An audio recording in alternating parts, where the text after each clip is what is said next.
Assalamualaikum warahmatullahi wabarakatuh. Nama saya Nisma Lydia, NIM 182410111102. Di sini saya akan menjawab tugas modul 3 mata kuliah data mining.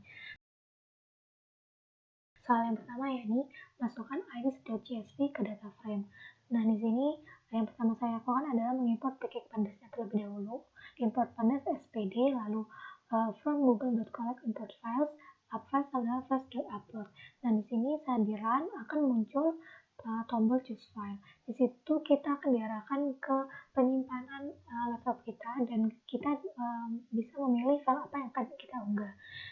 Ini saya mengunggah file bernama iris.csv dan saat ada tulisan 100% done di sini berarti file kita itu berhasil diunggah. Dan untuk membuktikannya di sini saya menampilkan isi dari file iris.csv tadi menggunakan perintah df sama dengan pd.read.csv.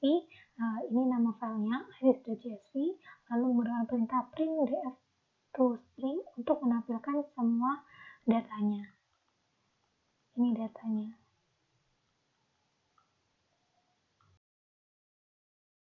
Lalu yang kedua adalah normalisasikan setiap atribut iris ke data frame menggunakan normalisasi min-max sehingga setiap nilai atribut memiliki range 0 sampai dengan 1 dengan rumus V baru atau nilai baru sama dengan nilai lama dikurangi nilai minimalnya dibagi nilai maksimal dikurangi nilai minimalnya. Nah, di sini saya akan menentukan dulu nilai maksimal dan minimal setiap atributnya. Di sini SLmax sama dengan df sepaleng.max itu untuk menentukan nilai maksimal sepalengnya. Lalu SLmin sama dengan df sepaleng.min untuk menentukan nilai minimum sepalengnya. Dan seterusnya sampai ke bawah untuk menentukan nilai maksimum dan minimum setiap atributnya. Lalu di sini untuk menentukan nilai barunya, saya menggunakan perintah perulangan for x in df.index.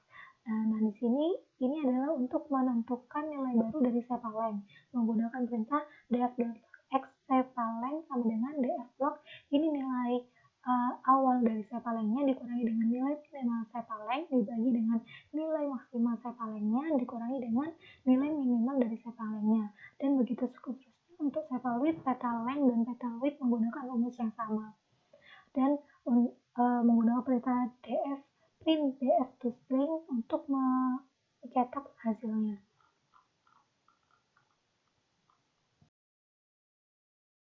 Lalu selanjutnya nomor 3 yakni cari centroid dari data yang telah dinormalisasi.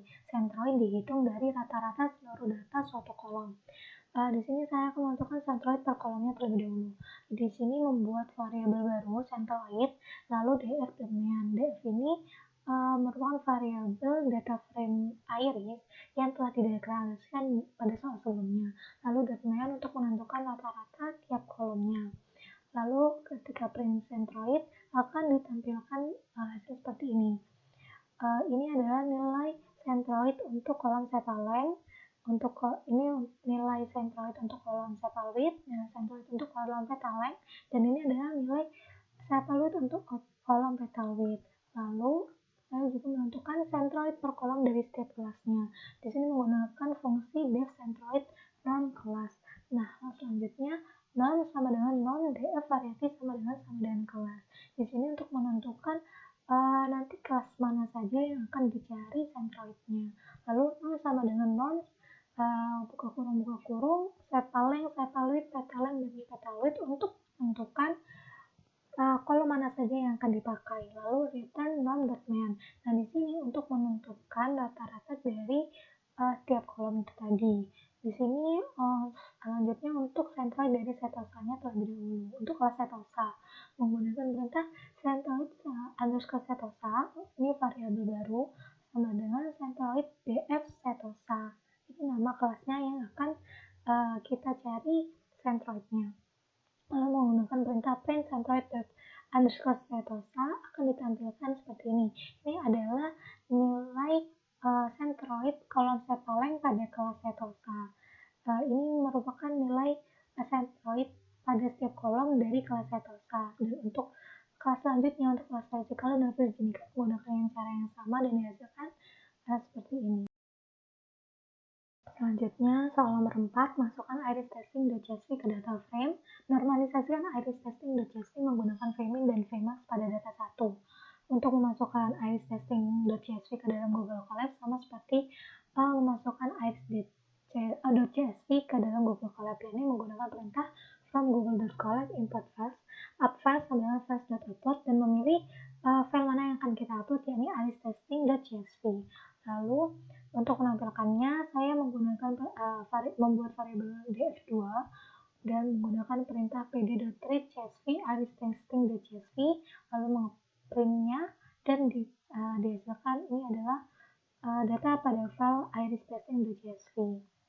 Selanjutnya untuk normalisasinya, karena di sini menggunakan framing dan fmax pada data 1, yakni pada framing dan fmax pada soal nomor 2 tadi, maka di sini kita langsung menggunakan perulangan untuk menentukan nilai baru dari setiap kolomnya. Ini adalah untuk menentukan nilai baru untuk kolom sepalengnya. Ini df2.log sepaleng ini merupakan nilai lama dari sepalengnya dari data df2 ya, yaitu data iris testingnya. Lalu dikurangi dengan nilai minimum sepalengnya, lalu dibagi dengan pengurangan dari nilai maksimum sepaleng dikurangi nilai minimum dari sepalengnya, di mana SL-min dan SL-max ini menggunakan data 1, yaitu data iris. Dan untuk nilai baru dari sepal width, petal length, dan petal width sama seperti sepaleng. Dan print df2, maka akan ditampilkan hasil seperti ini. Lalu selanjutnya saya akan membahas dua nomor sekaligus, yaitu nomor 5 dan 6. Prediksilah kelas data di iris testing.csv menggunakan kriteria kedekatan distance antara setiap data di iris testing.csv ke centroid masing-masing kelas di iris. Gunakan Euclidean distance. Dan selanjutnya hitunglah berapa persen klasifikasi yang benar saat memprediksi kelas.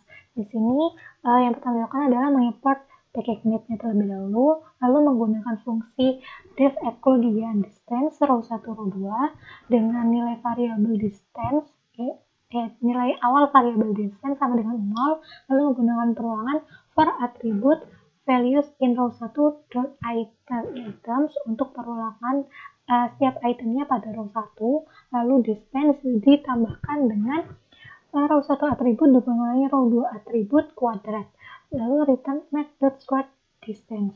Nah, di sini karena digunakan untuk memprediksi juga, maka dibuatlah variabel prediksi benar dan prediksi salah dengan nilai awalnya yaitu 0. Lalu menggunakan perulangan for index row 2 in df2 item rows untuk perulangan setiap barisnya pada row 2 atau pada row 2.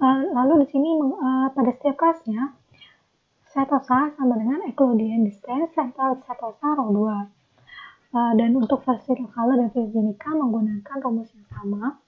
Dan jika nilai setosa kurang dari atau lebih kecil dari nilai versi Color dan nilai setosa lebih kecil dari nilai Virginica, maka print setosa. Jika variety pada row 2 sama dengan setosa, maka nilai prediksi benar ditambahkan 1. Jika salah, maka nilai prediksi salah akan ditambahkan 1. Lalu else if nilai versi Color kurang dari Virginica, maka print versi Color. Jika variety pada row 2 sama dengan versi Color, maka nilai prediksi benar ditambahkan 1, dan jika salah, maka nilai prediksi salah akan ditambahkan 1. Lalu else print Virginica. Jika variety pada row 2 sama dengan Virginica, maka nilai prediksi benar akan ditambahkan 1, dan jika salah, nilai prediksi salah akan ditambahkan 1. Nah, di sini nanti akan dihasilkan nilai nama dari setiap kelasnya. Ada setosa, ada versi Color dan Virginica. Dan selanjutnya untuk nomor 6, untuk akurasi prediksi kelasnya, di sini langsung menggunakan, karena tadi di sini sudah langsung ditambahkan jika benar prediksi benar ditambah 1 dan jika salah prediksi salah ditambah 1, maka langsung dipanggil print prediksi benarnya berapa dan prediksi salahnya ada berapa. Dan untuk presentasinya menggunakan rumus prediksi benar per prediksi benar plus prediksi salah dikalikan dengan 100. dan didapatkan prediksi benar berjumlah 30 dan prediksi salah berjumlah 0 dengan presentasi prediksi benar sama dengan 100.